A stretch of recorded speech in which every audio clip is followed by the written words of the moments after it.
हुकूमत की पहली सालगिरह है। अभी तक आज हमने देखा कि जो एक खुसूसी इजलास हुआ काबीना का, उसमें तमाम जो वजारतें हैं, जो लोगों ने काम किया हुकूमत के साथ, हुकूमत की अपनी कारकर्दगी, सब चीज़ों का जायज़ा लिया गया। वज़ीर आज़म ने इस मौके पर खिताब भी किया, सब अच्छा है ये बताया। आपको लगता है कि सब अच्छा रहा है गुज़श्ता एक साल में? क्रेडिट देना चाहिए बहुत सारी चीज़ों का नौशाद साहब हुकूमत को?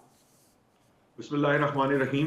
देखिए, मेरी मेरी राय तो यही है कि जो इस वक्त मौजूदा हुकूमत का ये पहला साल है, ये याद रखिए ये पहला साल है। इसके बाद भी कई साल आएंगे, यानी कि ये जो पहले साल के अंदर आपको बहुत सी मुश्किलात होती हैं, कुछ बहुत सारा वक्त आपका जो है इनिशियली इस्तेमाल होता है आपकी सेटलमेंट में, लेकिन उसके बाद जो जो मामलात थे, चूंकि इस गवर्नमेंट को एक एडवांटेज ये था कि ये इससे पहले पीडीएम की गवर्नमेंट तकरीबन यही इसी तरह की फॉर्मेशन के साथ कर रही थी, सिवाय इसके कि पीपल्स पार्टी उसका हिस्सा थी।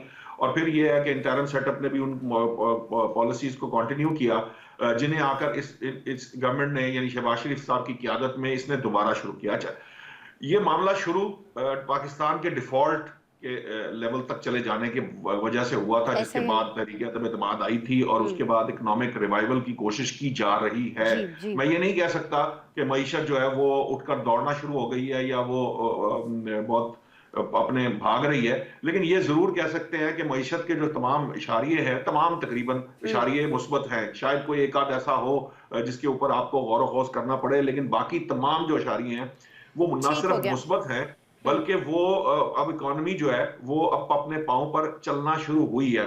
हाँ। मैं ये नहीं कह रहा कि खड़ी हो गई है, या जिस तरह होता है कि आईसीयू से निकलकर वार्ड तक आ गई और वार्ड के बाद अब घर जाने की तैयारी, तो अल्टीमेटली ये इस किस्म की सिचुएशन सही। है।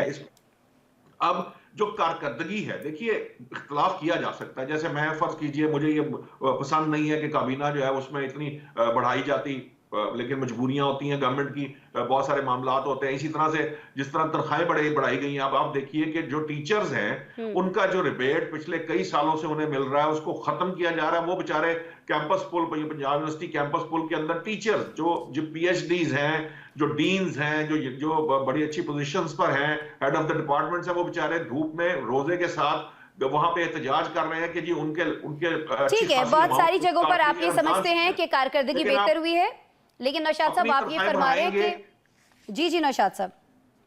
अपनी तनख्वाहें बढ़ाएंगे तो फिर उससे जो पब्लिक ऑप्टिक्स है उसमें बड़ा फर्क पड़ता है। दूसरी बात यह है कि ये महंगाई कम करने का दावा जरूर है, लेकिन ग्राउंड रियलिटीज जरा मुख्तलिफ है। ठीक है। हुकूमत को जरा ग्राउंड रियलिटीज पे जरा फोकस करना चाहिए और उसके मुताबिक काम करना जो है ना वो ठीक बड़ा है शहजाद इंपॉर्टेंट है। साहब, पीटीआई के इंट्रा पार्टी इलेक्शंस होते हैं, एक शख्स खड़ा होता है, एक शख्स का नाम पुकारता है, दूसरा कोई नाम ही वहां पर नहीं होता, उस शख्स को मुंतखब कर लिया जाता है। नून लीग में भी हम देखते हैं नवाज शरीफ का इंतखाब भी इसी तरह से होता रहा है। कौन सी जमहूरी जमात होने की आप बात कर रहे हैं? मैं नौशाद साहब आपसे पूछ लेती हूँ, मुझे बता दीजिए कोई एक भी ऐसी पार्टी है जिसमें वाकईतन जमहूरी निज़ाम हो, जिसे हम कह सकें कि जी वो जमहूरियत पर यकीन रखती है अपनी पार्टी के अंदरूनी मामलात को लेके? नौशाद साहब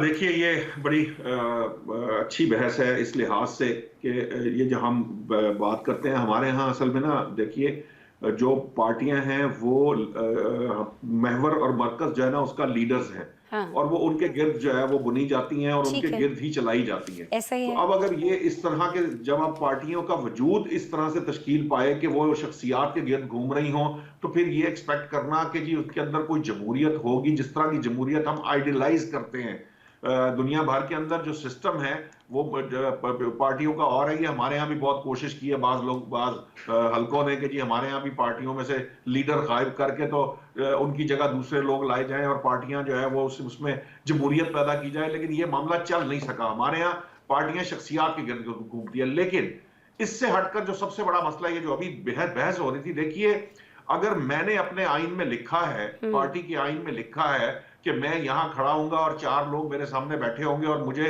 4 में से 2 चुन लेंगे या 3 चुन लेंगे, ये मेरा आइन है, मैं उसके मुताबिक जो है अपने इलेक्शन कराता हूं, तो ये इलेक्शन कमीशन उसे दुरुस्त मानता है। इस वक्त जो बहस है वो ये है, ये जो पाकिस्तान तहरीक इंसाफ का मसला हमेशा से ये पार्टी इलेक्शन पे यही रहा कि जो उन्होंने पहले अपने आइन के अंदर लिखा था ना उसको पूरा किया, फिर आइन में तरमीम की, फिर उसके मुताबिक इलेक्शन नहीं कराए, जिसकी वजह से प्रॉब्लम आता है। तो नौशाद साहब बाकी पार्टियों के आइन में क्या लिखा है? हर दफा नवाज शरीफ मुंतखब होंगे, वहां पे भी तो एक ही नाम पुकारा जाता है। पार्टी का आइन जो है ना, पार्टी का आइन फॉलो करना है। पार्टी के आइन में मुख्तलिफ तरीका का दर्ज है, वो हर एक ने अपनी सहूलत के हिसाब से अपनी पार्टी का आइन दिया है। इलेक्शन कमीशन ने ये इंश्योर करना होता है कि जो आइन दिया गया इलेक्शन कमीशन को किसी उसके पार्टी ने मुताबिक इंट्रा पार्टी इलेक्शन हुए हों। ठीक है, जी जी। उसके मुताबिक जो आइन दिया गया उसके मुताबिक हुए हों। सिर्फ एक लाइन मुकम्मल कर लेने दीजिए जी जी। कि प्रॉब्लम कब आता है। प्रॉब्लम तब आता है जब आप अपने उसके मुताबिक इलेक्शन नहीं कराते जो आपने पार्टी आइन दिया है। शेर अफजल मरवत कहते हैं कि जनाब जो पाकिस्तान तहरीक इंसाफ के मौजूदा सेक्रेटरी जनरल हैं वो आइन की खिलाफ वर्जी पर आए हुए हैं।